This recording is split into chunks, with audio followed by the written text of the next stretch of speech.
नमस्कार, मी शामराव मोकाशी। प्रत्येक rickshaw taxi चालकाने हा व्हिडिओ पूर्ण ऐका आणि एकमेकाला शेअर बी करा। व्हिडिओ पूर्ण ऐकत जावा आणि शेअर करीत जावा, त्याच्यामुळे तुम्हाला माहिती होईल। आता काय लोक म्हणतात आम्ही मुंबईत राहतो, आमची रिक्षा आहे, आणखीन आमची रिक्षा घेऊन आम्ही गावाला, सांगलीला, कोल्हापूरला जातो, कुठे बी जातो, आम्हाला काय हवालदार कोण अडवत नाही ना, आम्हाला महाराष्ट्राचं परमिट दिलंय।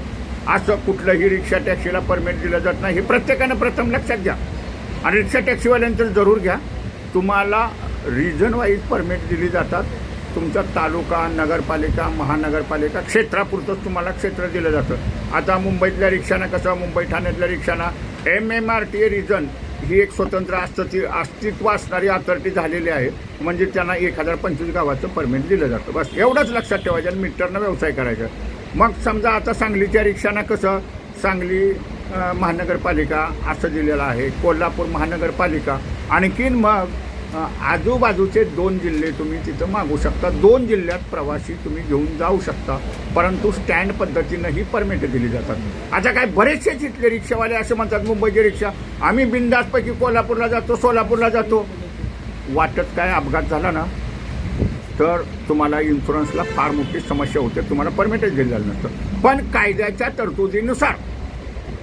कायद्याच्या तरतुदीनुसार तुम्हाला टेम्पररी परमिट म्हणजे तात्पुरता परवाना तुमच्या घरची लोक घेऊन जाण्यासाठी तुम्हाला रूट परमिट मिळतं आणि ते RTO अधिकारी देतात, ते तुम्ही ऑनलाईनही काढू शकता, तरच तुम्ही तुमच्या गावी वगैरे जाऊ शकता।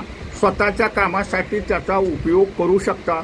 समजा कुणाच्या घरी गावाला लग्न आहे किंवा काही तुमचं सुट्टी आहे तर तुमचा सगळा परिवार घेऊन तुम्ही जाऊ शकता, परंतु तिथं कुठलाही व्यवसाय करता येत नाही। पण तुमच्याकडे TP परमिट हे लागतं, त्याला तात्पुरता परवाना म्हणायचा असतो, त्यालाच रूट परमिट म्हणतात। आणि शासन त्याची थोडीशी फी असते प्रति कॅलेंडर महिना, म्हणजे ज्या दिवशी तुम्ही 1 तारीख ते 30 तारीख याला कॅलेंडर महिना म्हणतात। जरी तुम्ही 5 तारखेला जरी परमिट काढलं तरी ते 30 तारखेपर्यंत चालतं। मग तुम्हाला जर 2 महिने राहायचं असेल तर 2 प्रति कॅलेंडर महिने तुम्ही काढू शकता, पण तुम्हाला कुठलाही व्यवसाय करता येत नाही कायदेशीर। जर कुणाला आपल्या दिवाळीच्या सुट्टीत वगैरे काय गावी मुंबईतून रिक्षा घेऊन जायच्या आहेत किंवा ठाण्यातून घेऊन जायच्या आहेत किंवा काय पुण्याचे रिक्षावाले सातारा, सांगली, कोल्हापूर, नागपूरचे आहेत, तरी तुम्ही रिक्षा घेऊन जाऊ शकता।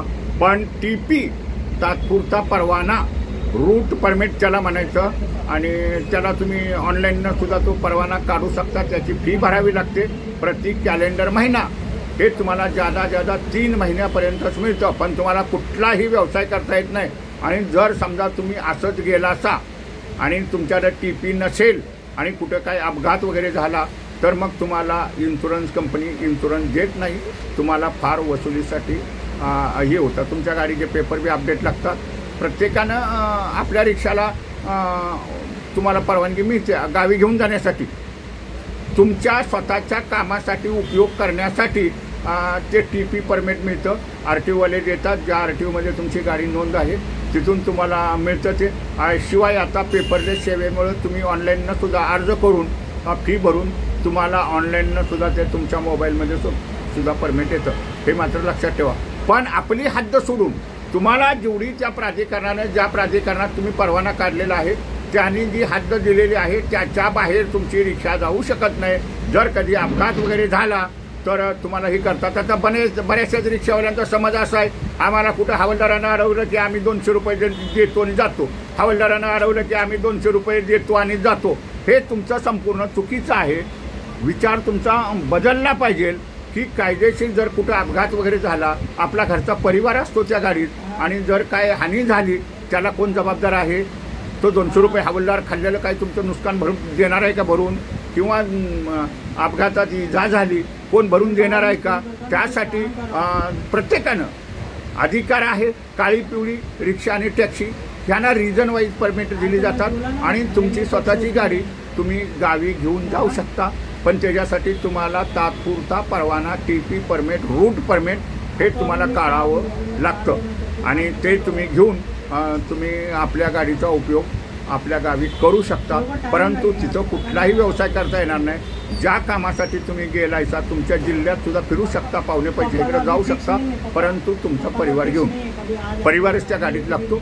आणि ह्यासाठी तो TP परमिट दिला जातो आणि प्रति कॅलेंडर महिन्याप्रमाणे तुम्हाला तो 1, 2, 3 महिन्यापर्यंत मिळू शकतो.